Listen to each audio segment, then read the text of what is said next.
This is the circuit diagram that we are going to use. This is the observation table and these are the formulas that we are going to follow. We have connected this circuit over here on this board and we shall be performing the experiment in two parts. In the first part, we are keeping the power transistor in the water bath at room temperature. You have to measure this temperature using this thermometer which is kept over here. So you can measure the temperature of water or the temperature of bath in which you have kept your transistor. That is your small t.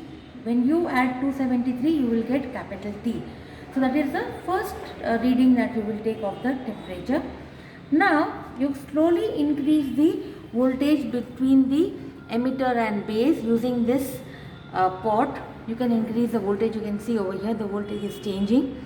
So as you go on changing this voltage, there will be a change in the current flowing in the circuit.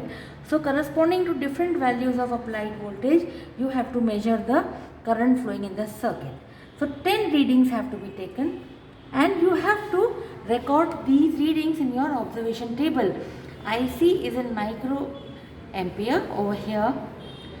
YI is LNIC, that calculation you will do. XI is VBE, the voltage that you are applying. XI square, that is square of this, and XI is product of these two. Once you complete this observation table, you have to calculate sigma YI, sigma XI square and sigma XI YI.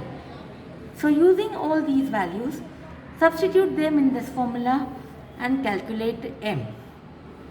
After you calculate M, multiply this M with capital T. Capital T is 273 plus small t, the room temperature that you had taken. So once you get this product, that is nothing but your E by K. That is one way in which you can do the calculation. The second method is plot the graph of LNIC versus VBE. LNIC is here, VBE is here. So using these two columns, plot your graph. Find the slope of this graph.